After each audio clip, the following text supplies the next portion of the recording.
उत्तर प्रदेश सरकार में राज्य मंत्री स्वतंत्र प्रभार पिछड़ा वर्ग कल्याण एवं दिव्यांग जन सशक्तिकरण एवं प्रदेश अध्यक्ष ओबीसी मोर्चा के नरेंद्र कश्यप से दिव्यांग जनों को दी जा रही सरकारी योजनाओं पर कानपुर के सर्किट हाउस में हमारे संवाददाता संजय मौर्य ने खास बातचीत की। एएमयू नेटवर्क पे बात करने के लिए हमारे साथ नरेंद्र कश्यप जी हैं, जो कि राज्य मंत्री स्वतंत्र प्रभार और पिछड़ा कल्याण एवं दिव्यांग सशक्तिकरण मंत्री हैं और साथ ही प्रदेश अध्यक्ष ओबीसी मोर्चा के भी हैं। हम इनसे जानने की कोशिश करेंगे कि दिव्यांग जन को लेकर इनकी सरकारी क्या योजनाएं हैं और किस तरीके से दिव्यांगों को आगामी समय में इस तरीके की योजनाएं मिलने जा रही हैं। सर, एएमयू नेटवर्क में आपका स्वागत। किस तरीके की योजनाएं आगामी समय में दिव्यांगों के लिए आप लोगों के माध्यम से बनाई गई? उत्तर प्रदेश में प्रदेश का नेतृत्व प्रदेश के यशस्वी माननीय मुख्यमंत्री योगी आदित्यनाथ जी कर रहे हैं, जिनके मार्गदर्शन में दिव्यांगजन सशक्तिकरण विभाग के माध्यम से प्रदेश के दिव्यांगजनों को 1000 रुपया भरण पोषण हेतु प्रतिमाह दिया जा रहा है। आगामी आने वाले समय में हमारी सरकार ने दिव्यांगजनों के भरण पोषण को और बेहतर करने के लिए हमारी योजना में प्रस्ताव है कि आने वाले समय में हम इस राशि को 1000 से बढ़ाकर 1500 रुपये करने पर विचार करेंगे, जिसके माध्यम से दिव्यांगजन अपने भरण पोषण को सुगमता से कर सकें। इसके अतिरिक्त दिव्यांगजनों के लिए कृत्रिम अंग और उपकरण दिए जाने का निःशुल्क प्रावधान भी हमारे विभाग के माध्यम से किया जा रहा है। दिव्यांगजन सुगमता के साथ अपने गंतव्य स्थान तक पहुंच सकें, अपना काम कारोबार को कर सकें। इस नाते उनके सफ़र को सुगम करने के लिए हमारे विभाग के माध्यम से मोटराइज्ड ट्राईसाइकिल्स, जिसकी कीमत 42,000 रुपये है, हमारा विभाग निःशुल्क दिव्यांगजनों को उपलब्ध करा के उनके रास्ते को सुगम करने का काम करती है।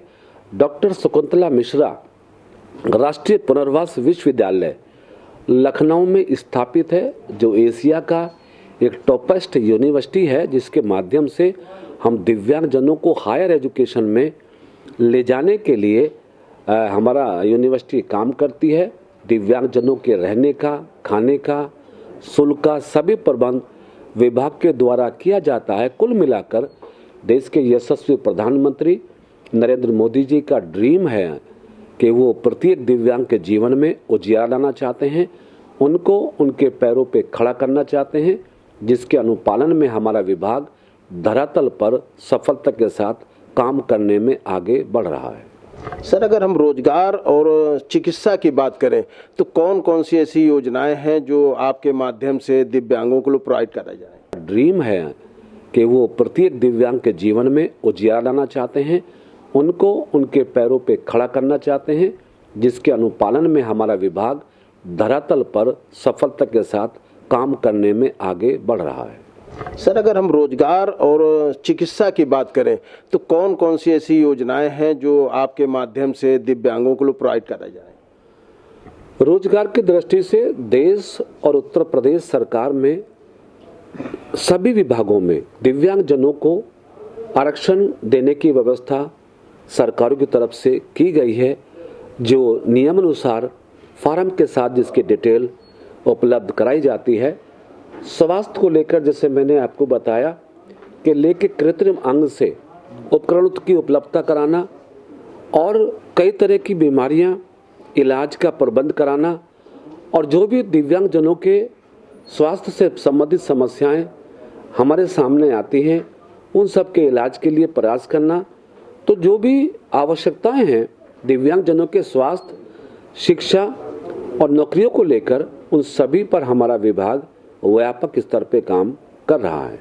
सर, जैसे अभी आपके माध्यम से दिव्यांग बोर्ड गठित करा गया है, ये हमें लगता है कि ये फर्स्ट टाइम ऐसा हुआ है। तो सर, ये दिव्यांग बोर्ड गठित करने से दिव्यांग जन को किस तरीके से लाभ मिलने वाला है? दिव्यांग सलाहकार बोर्ड हमारे विभाग के अंतर्गत पहले से बना हुआ है। इस बोर्ड की बैठक हमने इसी वर्ष की है और बोर्ड की भूमिका बहुत महत्वपूर्ण इसलिए है कि इसमें समाज के विभिन्न वर्गों के दिव्यांगजनों के प्रति या दिव्यांगजनों के बारे में विशेषज्ञता रखने वाले समूहों अधिकारियों को बुलाकर हम दिव्यांगजनों के सर्वांगीण विकास और उन्नति के बारे में चर्चा करते हैं। जिन महत्वपूर्ण बिंदुओं पर चर्चा होती है जो विभाग के माध्यम से नहीं भी जुड़े होते हैं उनको विभाग में शामिल करके दिव्यांगजनों की खुशहाली के लिए हमारा प्रयास रहता है। तो खास तौर से जो सलाहकार बोर्ड है उसकी भूमिका बहुत महत्वपूर्ण है, जो समय समय पर चर्चा के माध्यम से दिव्यांगजनों के जीवन को उन्नत और विकसित करने में अपनी भूमिका का निर्वहन करती है।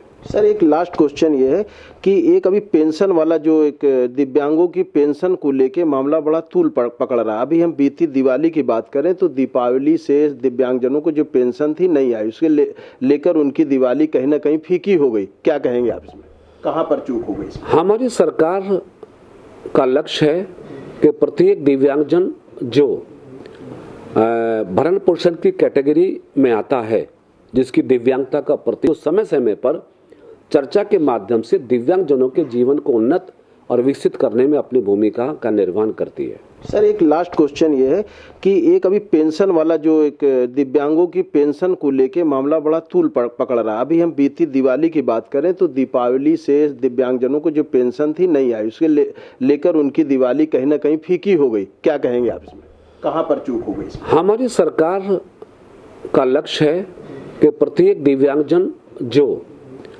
भरण पोषण की कैटेगरी में आता है, जिसकी दिव्यांगता का प्रतिशत 40% या उससे अधिक है, उनको पेंशन देना भरण पोषण के रूप में हमारे विभाग की जिम्मेदारी है, जिसका निर्वहन हमारा विभाग करता है। यदि कुछ दिव्यांगजनों को भरण पोषण की राशि नहीं मिल पाई है तो संभवतः ये वो दिव्यांगजन होंगे जिनका आधार सीडिंग नहीं हो पाया है। क्योंकि हमारी सरकार की योजना है कि हम आधार सीडिंग के माध्यम से प्रत्येक दिव्यांगजन को उसकी उपयुक्त जो सुविधाएं हैं उनको दिया जा सके। तो आधार सीडिंग का काम तेजी के साथ चल रहा है। जब ये पूर्ण हो जाएगा तो निश्चित है कि सभी को पेंशन मिलेगी। इस संदर्भ में मैं दिव्यांगजनों से आग्रह करूंगा कि जो आधार सीडिंग के कार्य से अभी विरत हैं वो अधिकारियों से संपर्क करके अपने आधार सीडिंग का काम पूरा कराएं। सर, दिव्यांग नाम जो है प्रधानमंत्री नरेंद्र मोदी जी द्वारा दिया गया, तो हमारे देश के जो दिव्यांगजन है उनका हौसला बुलंद हो, इसके संदर्भ में उनसे क्या कहना चाहेंगे? ये बात ठीक है कि 2017 से पहले दिव्यांगजनों को विकलांग कह के पुकारा जाता था, जिस शब्द से दिव्यांगजनों के मनों में कहीं ना कहीं हीन भाव भी पैदा होता था, कष्ट भी लगता था। देश के प्रधानमंत्री नरेंद्र मोदी जी चूँकि दिव्यांगजनों के सर्वांगीण विकास की चिंता करते हैं, प्रधानमंत्री जी का ड्रीम हमेशा रहता ही है कि दिव्यांगजनों को स्वावलंबी बनाकर उनके पैरों पर खड़ा किया जाए। इसलिए प्रधानमंत्री जी की पहल पर दिव्यांग विभाग का नाम परिवर्तित करके मोदी जी ने दिव्यांगजनों के स्वावलंबन को, उनके मनोबल को बढ़ाने का काम किया। चूँकि हम सब जानते हैं कि दिव्यांग शब्द दिव्यता से बना है और प्रत्येक दिव्यांगजन में कोई ना कोई दिव्य शक्ति ऐसी अवश्य होती है जो समाज और देश के लिए बहुत उपयोगी होती है। इसलिए प्रधानमंत्री जी ने दिव्यता को परिलक्षित करने के लिए दिव्यांगजन का नाम देकर उनके सम्मान और गौरव को बढ़ाने की कोशिश की है।